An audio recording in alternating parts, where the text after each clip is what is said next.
Volvo has always been renowned for its Scandinavian style, innovation, and safety, and the brand is opening a new chapter in its sedans with the all-new Volvo S90. A car that combines the elegance of a sedan with versatility. However, despite all the loud statements, the question remains, has Volvo managed to create a truly unique and interesting product, or is this just a marketing ploy?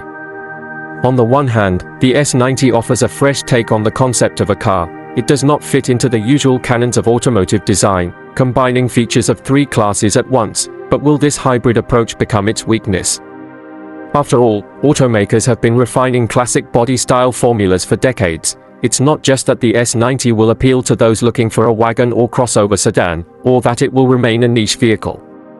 For those who want something new but are not sure what exactly at first glance, and the S90 attracts attention with confident and elegant silhouettes with a sloping roof, smooth lines, and an expressive profile, but its slightly increased ground clearance may raise questions. For lovers of classic sedans, because the predecessor was a sedan, the front part is decorated with the signature LED optics of the Hammer with a pixel design. But to be honest, the headlight design has hardly changed compared to the brand's previous models. The rear end with C-shaped LED lights looks impressive, but there is a feeling that Volvo decided to stick to the existing concept and not create something completely new. Customers can choose from 7 body colors and 4-wheel options from 20 to 22 inches. A spacious 424-liter trunk can be increased to 733 liters by folding the rear seats.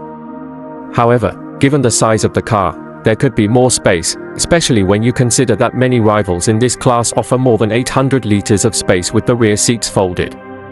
But the 22-liter front boot is essentially just a convenient storage compartment for charging cables, rather than a full-fledged additional space. Like some electric cars of other brands. Okay, enough criticizing the new product, let's move on to the interior of the Volvo S90, made in the best traditions of the brand. Premium materials, soft lighting, a large wheelbase of 3.1 m provides comfort for passengers in the second row. However, despite NAS previously, it may seem that the interior trim is still inferior to the premium level of such brands as BMW or Mercedes. For example, in some versions artificial leather is used instead. Natural, which may disappoint lovers of luxury materials. There is also a new panoramic roof with electrochromic glass, an interesting solution. But how durable it will be, only time will tell. Although Volvo claims to block nearly 100% of UV rays, the system's advanced air purifier is a definite plus. And for allergy sufferers, the 25-speaker Bow & Wilkins audio system, including a stereo, is worth a special mention. Built into the headrests and ceiling, yes, the sound will be excellent, but how much buyers are willing to overpay for expensive acoustics in a car is also a big question, but the presence of such an option is already a plus. In general, the interior of the new product is not bad and offers a familiar architecture with a vertical multimedia display system and a small dashboard. The car is built on the new SPA 2 platform and uses the Vanity technology architecture. What makes this possible? Over-the-air updates. However, many drivers would prefer a more traditional control system than being dependent on constant updates. In fact, some users have already encountered with bugs in Volvo's firmware affecting the operation of key systems. Only time will tell how reliable the new digital architecture will be. Volvo is very proud of its safety, and it is no surprise that the S90, a truly first-class, durable body frame, 5 radars, 7 cameras, 12 ultrasonic sensors, and a lidar. However, as practice shows, even the most modern electronics are not always able to prevent accidents, especially if the driver relies only on assistance. The question is how much people are willing to trust technology and let the car decide when to intervene in the controls. In technical terms, the new product is also very interesting. One of the main advantages of the Volvo S90 is its full voltage architecture, which not only improves the efficiency of the electrical system, but also allows for significantly shorter charging times. This is now becoming standard for premium electric vehicles, with Volvo not far behind. Competitors' 350 kilowatts chargers can replenish the required charge for a trip of another 300 kilometers in just 10 minutes, and charging from 10 to 80% in today's fast-paced environment takes about 20 minutes. A significant advantage, since one of the main barriers to the mass adoption of electric vehicles remains charging time. However, it is worth considering that such high charging speeds are only available with the appropriate infrastructure that has not yet become widespread. And the real power reserve is usually 20 to 30% lower than the manufacturer claims. In addition to the impressive power reserve, the ES90 has become the most aerodynamically perfect car.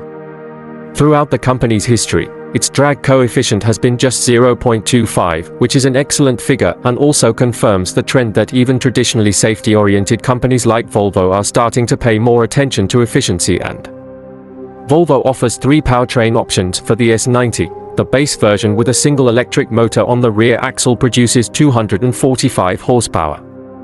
It has a 92 kilowatt-hour battery and provides a range of 640 kilometers by European standards. The VL cycle is the ideal option for those looking for a balance between efficiency, price, and range. The intermediate all-wheel drive version has 2 motors and a combined output of 442 HP. A larger 106 kilowatt-hour battery is installed, which allows increasing the range to 700 kilometers. This version is suitable for those who want more dynamics and confidence on the road. Well, and the most powerful performance modification with 2 motors produces 607 horsepower, and the HF accelerates to 100 kilometers in 3.9 seconds.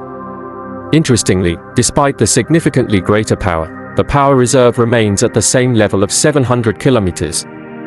This suggests that Volvo has found an effective balance between productivity and energy efficiency, or the manufacturer is simply lying. However, not everything is so rosy. With the maximum speed, it is limited here to 180 km HF, which may not suit those who are accustomed to higher dynamics. This is the state of affairs. Volvo has already opened pre-orders for the ES90 in a number of countries.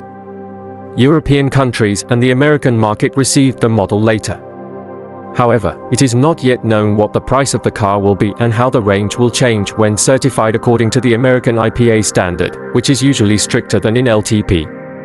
It's interesting that Volvo, a brand traditionally focused on safety and comfort, is making a major move towards high performance and technical innovation. But will it be enough to lure customers away from Tesla, Mercedes, and Porsche?